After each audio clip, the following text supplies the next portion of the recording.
તો hello friends, સ્વાગત છે તમારું આજની સ્ટોરીમાં. ફ્રેન્ડ્સ, આજની જે સ્ટોરી છે એની અંદર ખૂબ જ કરુણા છે.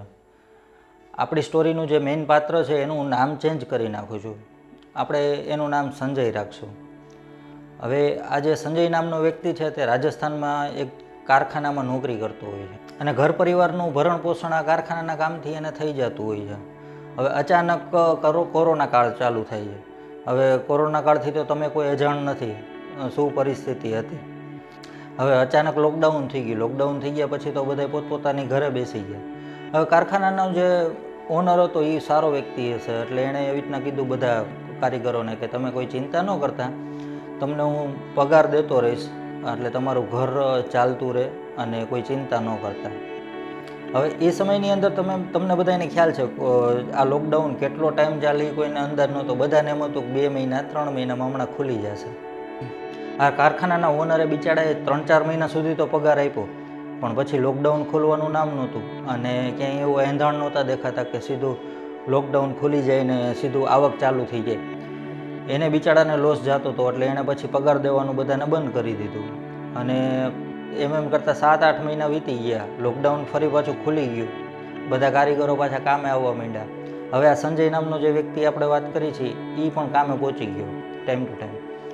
કારખાનાના પહેલા જ દિવસે વ્યવસ્થિત મહેનત કરીને કામ કર્યું અને મેનેજરને કીધું કે મારે ઓવર ટાઈમ કરવો છે, મારે થોડીક વધારે પૈસાની જરૂર છે એટલે મને ઓવર ટાઈમ કરવા જોઈએ. તો મેનેજર કે કાંઈ વાંધો નહીં, તારી ઈચ્છા હોય તો ઓવર ટાઈમ કરી લે તમે તારે નાઇટની શિફ્ટમાં. હવે જે આ વ્યક્તિ સંજય હતો એ ખુશમિજાજી માણસ હતો, હસમુખો માણસ હતો, બધા યારે મજાક મસ્તીનો વ્યવહાર, બધા યારે ભળતું એવું. મેનેજર હારે એક ફ્રેન્ડ જેવો એને સંબંધ હતો. પણ જ્યારે લોકડાઉન ખુલ્યું ને ફરી પાછો સંજય આવ્યો ત્યારે બધાને થોડુંક એના વર્તનમાં થોડુંક ચેન્જીસ લાગ્યો કે બધા યારે ઓછો હસી મજાક કરે, કોઈ સાથે કામ વગર કાંઈ બોલે નહીં. એટલે માણસોને એવું લાગતું કે હશે કદાચ કંઈક પ્રોબ્લેમ હશે, બધાની લાઈફ સરખી ન હોય, કોકની જિંદગીમાં શું હાલતું હોય આપણને શું ખબર, એટલે બધા થઈ જશે એમ કરીને બહુ કાંઈ એને વધારે કાંઈ પૂછતા નહીં. હવે સંજયે તો તનતોડ મહેનત ચાલુ કરી દીધી. રાત દિવસ બસ ઊંધું ઘાલીને કામ કરવાનું અને સુવાનું નામ નહીં. એકવાર મેનેજરને બિચારાને દયા આવી ગઈ. એણે પૂછ્યું કે તું આટલું બધું કામ કરસ, તને રાત દિવસ તને નીંદર નથી આવતી? ત્યારે સંજયે એકવાર એને એમ કીધું કે હવે તો મારે એને સુવાનું ક્યાં રહ્યું, હવે તો નીંદર ઉડી ગઈ મારી સાવ. મેનેજરને એવું લાગ્યું કે કાંઈક ડિપ્રેશનમાં લાગે છે. કાંઈ વાંધો નહીં, સમય યાર બધું સરખું થઈ જશે. કોરોના કાળ આવો માણસોએ કાઢ્યો છે તો માણસોના મગજ ઉપર ઘણી અસર થઈ જાય. એટલે મેનેજર કે કાંઈ વાંધો નહીં, ચિંતા કરમાં બધું સરખું થઈ જશે એમ કહીને વયો જાય છે. એકવાર એવું બને કે રાતના ટાઈમે સિક્યુરિટી ગાર્ડ રાઉન્ડ ઉપર નીકળ્યો હોય. હવે આ ટાઈમે એ દંડો પછાડતો કારખાના પાસેથી અંદરની જે કામ કરવાની જે સાઇટ હોય છે ત્યાંથી નીકળે ત્યારે ખુરશી ઉપર સંજય બેઠો સૂતો હોય. હવે એને આગેથી થોડુંક દ્રશ્ય વિચિત્ર દેખાણું. મોટો 7-8 ફૂટનો વિચિત્ર માણસ બિહામણો. એટલે એને અચાનક જોઈને બીક લાગી અને રાઈડ પાડીને ભાગી ગયો. બચાવ કરવા માંડ્યો. એટલે બધા ભેગા થઈ ગયા અને બધા એને કહે કે અહીં અમે આવું જોયું. એટલે મેનેજર એને હાથ પકડીને લઈ જાય, હાલજી દેખાડજી ફટાફટ અમને. એટલે બધા ત્યાં જાય, ત્યાં જોવે તો ત્યાં એવું કાંઈ હોતું નથી. એટલે મેનેજર પછી સિક્યુરિટી ગાર્ડને ખીજાય છે કે તને કે જોયા વગર કે આવી રીતના રાયડું પાડવા માંડે, બીજા કામ કરવાવાળા પછી અહીંયા રાતના કામ કરવામાં બીવે, તારે એ કે આવું ધ્યાન રાખવું જોઈએ, હવે કોઈ દી આવી રીતના કરતો નહીં. સિક્યુરિટી ગાર્ડ કે હશે મને કંઈક વેમ થયો હશે. એમ કરતાં આ જે લોકડાઉન ખુલી ગયું અને બધા કામ ધંધે વ્યવસ્થિત ચડી ગયા. સંજયને હવે 1 મહિનો પૂરો થવા આવ્યો અને પગાર લેવાનો ટાઈમ આવી ગયો. દર 7 તારીખે એને પગાર થઈ જતો. હવે 7 તારીખે જ્યારે પગાર લેવાનો દિવસ હતો તે દિવસે સંજય ગેરહાજર હતો. એટલે એવું તો કોઈ દી બન્યું નહોતું આટલા ટાઈમમાં કે જે દિવસે પગાર લેવાનો હોય તે દિવસે જ એને ગેરહાજર હોય. આ મેનેજરને એવું લાગ્યું કે કંઈક કામ આવી ગયું હશે એના હિસાબે ગેરહાજર હશે. પણ ધીમે ધીમે કરતાં 1 દિવસ 2 દિવસ 3 દિવસ 6-7 દિવસ નીકળી ગયા. હવે મેનેજરને થોડુંક એવું લાગ્યું કે આટલો ટાઈમ એણે રાત દિવસ ઉજાગરા કરીને રાત પાળી કરીને કામ કર્યું છે અને પગાર લેવાનો આવ્યો, થોડીક વિચિત્ર વાત કહેવાય. એટલે એણે પોતાના જે ફેક્ટરી ઓનર હતા એણે મેનેજરને વાત કરી. મેનેજરે એને કે આવી રીતના છે બોસ, એક સંજય નામનો વ્યક્તિ છે, આપણે અહીંયા નોકરી કરે છે અને ગામડામાં રહે છે આજુબાજુના, અપડાઉન કરીને આવે છે અને 7 તારીખે જે દિવસે પગારનો દિવસ હતો તે દિવસથી જ ગેરહાજર છે.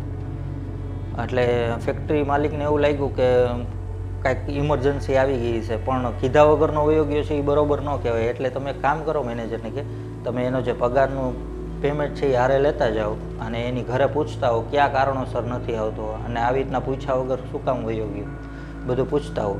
એટલે મેનેજર આ સંજયની ઘરે જાય છે ઘર ગોતતા ગોતતા. હવે એની ઘરે જાય ત્યારે સંજયની પત્ની બહાર બેઠી હોય છે એના છોકરા સાથે.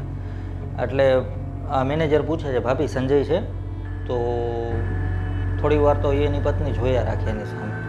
એટલે સંજયની પત્ની એમ કહે છે કે ના ના એ તો નથી. તો કે ક્યાં ગયા છે ક્યારે આવશે? નહીં એ હયાત નથી. હયાત નથી મીન્સ? તો કે સંજયનું 3 વર્ષ પહેલાં કોરોના કાળમાં એનું મૃત્યુ થઈ ગયું. એને કોરોના થઈ ગયો હતો. જ્યારે લોકડાઉન પૂરું થયું ને જ્યારે કોરોના ઓછો થતો હતો એ સમયની અંદર અચાનક એને ક્યાંકથી કોરોના થઈ ગયો અને અમે એને હોસ્પિટલમાં એડમિટ કર્યા પણ ટ્રીટમેન્ટ દરમિયાન એનું મૃત્યુ થઈ ગયું. હવે આ વાત સાંભળીને મેનેજર તો થોડીક વાર વિચારમાં પડી ગયો. છેલ્લા 6-7 દિવસ પહેલાં તો એ અમારી યારે કામ કરતો હતો અને આવી રીતે તમે એમ કહો છો કે 3 મહિના પહેલાં એનું મૃત્યુ થઈ ગયું એ વાત ક્યાંથી મહિનામાં આવે? એટલે સંજયની પત્ની એમ કહે છે કે તમારાથી કંઈક ભૂલ થઈ ગઈ છે, એના જેવો બીજો કોઈક વ્યક્તિ છે. અરે શું ભાભી એના જેવો બીજો વ્યક્તિ? અમે રાત દિવસ હારે કામ કરવાવાળા છે, અમારે એટલો સારા સંબંધો છે, મજાક મસ્તીનો વ્યવહાર છે અને હું આટલી મોટી ભૂલ ખાઉં? એટલે એની પત્ની એમ કહે છે કે તો હવે જે છે એ છે તમને મહિનામાં ન હોતું હોય તો આડોશ પાડોશમાં પૂછી લ્યો. એનો અગ્નિ સંસ્કારમાં બધા આડોશ પાડોશના વ્યક્તિઓ બધા હાજર હતા જ, એટલે કોઈ એવી ખોટું બોલવાની વાત નથી. તો કે બરોબર છે, કાંઈ વાંધો નહીં, આ લ્યો પૈસાનું કવર. એટલે કવર ખોલીને જોવે છે એની સંજયની પત્ની તો અંદર 50,000 રૂપિયા હોય છે. અને મેનેજર એમ કહે છે કે આમ તો એનો પગાર 30,000 જેવો છે પણ એને રાત દિવસ જે મહેનત કરી છે અને રાત પાળી કરીને એણે ઓવર ટાઈમ કર્યો છે એટલે એના થઈને ટોટલ 50,000 રૂપિયા થાય છે. એટલે આ બધું જોઈને એ રોવા માંડી એની પત્ની. એટલે એની પત્નીને રોતી જોઈને મેનેજર પૂછે છે કે ભાભી શું થયું, તમે રોવો છો શું કામ? તો કે કાંઈ નહીં, હવે આ મને આખી પૈસા પાછળની સ્ટોરી મને સમજાઈ ગઈ. તો કે કેમ, શું થયું? તો કે ઘણો ટાઈમ પહેલાં એકવાર એવું બન્યું કે જ્યારે એ સંજયનું મૃત્યુ થઈ ગયું ત્યારે મને કાંઈ કામ ધંધો આવડતો નહોતો અને અમારા ઘરમાં કમાવાવાળો વ્યક્તિ એક જ હતા. તો અમારું ઘરનું ગાડું અટકી ગયું હતું. એટલે હું મારા છોકરાઓને બેઠી બેઠી એમ વાત કરતી હતી કે આપણને સગાવાલામાંથી કોઈ ક્યાંકથી 40-50,000 રૂપિયા ઉછીને આપે ને તો આપણે એક નાનકડી એવી દુકાન કરી જેથી આપણું શેરીમાં નાનકડી દુકાન કરી તો આપણું ભરણ પોષણ થાય, ગુજરાન આપણું ચાલે થોડા ઘણું. હવે આ વાત સંજય સાંભળી લીધી છે અને એના હિસાબે એણે આ 50,000 રૂપિયાનો એણે બંદોબસ્ત કરી દીધો છે. આવું કંઈ નહીં રોવા માંડ્યું. હવે આ વાત સાંભળીને મેનેજરે થોડીક વાર તો હક્કો બક્કો થઈ ગયો. પછી ફટાફટ પાછો પોતાનું જે કારખાનું હતું ત્યાં ગયો. ત્યાં જઈને બધા બોસને વાત કરી કે આવી રીતના આમ બને. બોસ કે યાર કેવી રીતના એવું બને? હા યાર 1 મહિના પહેલાં તો 7 દિવસ પહેલાં તો એ વ્યક્તિ આપણી હારે છે અને બધાની હારે કામ કરે છે અને એ વ્યક્તિ એવી રીતના 3 મહિના પહેલાં એક્સપાયર થઈ ગઈ વાત ક્યાંથી મહિનામાં આવે?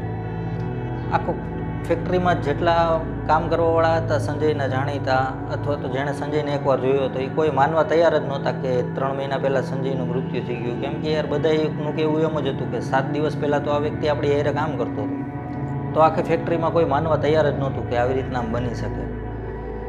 તો આજની સ્ટોરી રિયલમાં બહુ કરુણ છે અને રિયલમાં આવું બનેલું છે. તો આજની સ્ટોરી તમને કેવી લાગી તે મને કમેન્ટ કરીને જરૂરથી કહેજો. ચેનલ હજી સબસ્ક્રાઈબ ન કરી તો ચેનલને જરૂરથી સબસ્ક્રાઈબ કરી લેજો. આપે આપનો કિંમતી સમય આપ્યો એના માટે ધન્યવાદ. તો ચાલો ફરી પાછા મળીએ નવી સ્ટોરી.